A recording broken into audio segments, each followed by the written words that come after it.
Three points A, B, and C are on a straight horizontal line with equal distance between adjacent points.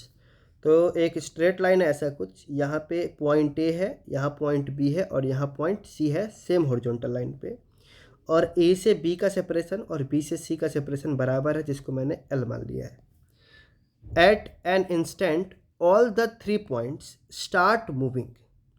The point A begins to move vertically upward with a constant speed u।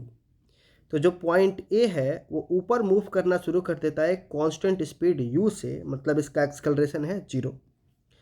आगे बोला the point C vertically downwards with a constant acceleration a without any initial velocity. और जो point C है वो नीचे move करना शुरू कर देता है कांस्टेंट एक्सेलरेशन a से, और इसका कोई वेलोसिटी नहीं है। इसके बाद how should the point B move vertically so that 3 points always remains collinear. तो ये कैसे पॉइंट B मूव करे कि ये हमेशा तीनों के तीनों एक ही लाइन पे रहें।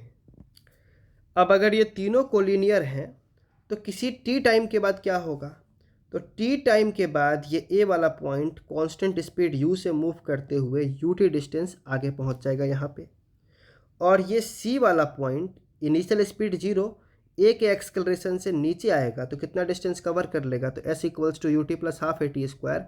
तो इनिशियल स्पीड तो 0 है तो केवल हाफ ए टी स्क्वायर नीचे आ जाएगा। अब एक लाइन ड्रॉ करें ए से सी के बीच का, तो B इस वाले लाइन पे ऐसा वर्टिकल मूव करना चालू किया था, तो B इस वाले पॉइंट पे होना चाहिए तभी ये कोलिनियर रह पाएगा। तो किसी टी टाइम पे मैं मान लेता हूँ कि ये कहाँ चला गया, तो इसको अगर ओरिजिन बना दिया तो इसका x कोऑर्डिनेट 0 और y कोऑर्डिनेट ut। इसका x coordinate l plus l 2l और इसका y कोऑर्डिनेट नीचे गया है तो minus half a t square. B के बारे में देखें तो ये वर्टिकल ही चल रहे हैं, तो इसका x कोऑर्डिनेट रहा होगा l और y कोऑर्डिनेट कुछ हो गया होगा y। अब अगर ये एक स्ट्रेट लाइन है तो हम स्ट्रेट लाइन की इक्वेशन लिखने की कोशिश करते हैं इस पॉइंट की हेल्प से और इस पॉइंट की हेल्प से।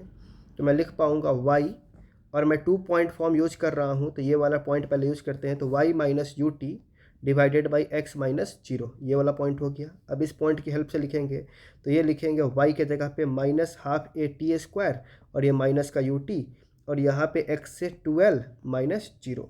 इसको सॉल्व करते हैं तो ये बन जाएगा y माइनस यू टी, और ये x जो कि इधर ले जाने वाले हैं, इधर क्या है तो हम कॉमन कर सकते हैं माइनस टी को, तो माइनस टी कॉमन कर देंगे तो यहाँ बचेगा ए टी बाई 2 और यहाँ बचेगा प्लस का u, और नीचे से आ जाएगा 2l और ये x इधर से यहाँ आ गया। अब y का इक्वेशन था तो y को इधर, ये नेगेटिव यू टी को इधर भेज दिया, तो y equals to u t minus और ये वाला पूरा term t upon 2l a t upon 2 plus u into x. अब पॉइंट B की जब बात हो रही है तो इसके लिए x फिक्स है हमेशा l पे, क्योंकि वो उसी वर्टिकल लाइन पे हमेशा ऊपर या नीचे चलेगा। तो x को l फिक्स करते हैं पॉइंट B के लिए, तो पॉइंट B का जो पोजीशन है y में वो हो जाएगा you t minus T upon 2l a T by 2 plus u, और x की जगह पे रख दिया l। ये l और ये l कैंसिल हो जाएगा तो बचेगा y B equals to u t minus, अब ये पूरा मैं ओपन कर रहा हूँ तो ये बन जाएगा ए टी स्क्वायर और 2 इंटू 2 मिला करके 4, साथ में माइनस यू टी बाई 2।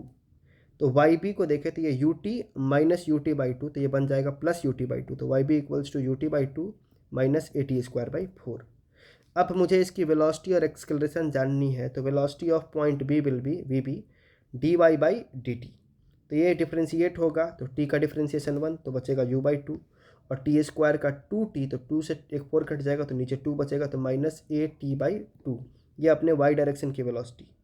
अब जिस इंस्टेंट पे चलना शुरू किया उस टाइम पे इनिशियल वेलोसिटी जानना है हमको, तो टी को क्या पुट कर देते हैं 0। जैसे ही टी को 0 पुट करेंगे ये वाला टर्म 0 हो जाएगा, तो बी की इनिशियल वेलोसिटी थी u बाई 2 और ये पॉजिटिव है मतलब ऊपर की तरफ। एक्सेलरेशन पॉइंट बी का, पॉइंट बी के एक्सेलरेशन के लिए फिर से इस वी बी को डिफ्रेंशिएट करते हैं, तो u बाई 2 का डिफ्रेंशिएशन 0 और ये t का डिफ्रेंशिएशन 1 तो माइनस ए बाई 2। तो एक्सेलरेशन ऑफ बी आ गया माइनस ए बाई 2 जो कि कांस्टेंट है और नेगेटिव साइन बता रहा है डाउनवर्ड। मतलब जब बी चलना शुरू किया होगा तो उसकी वेलोसिटी अपवर्ड डायरेक्शन में u बाई 2 होगी और उसका एक्सेलरेशन डाउनवर्ड डायरेक्शन में a बाई 2 रहा होगा।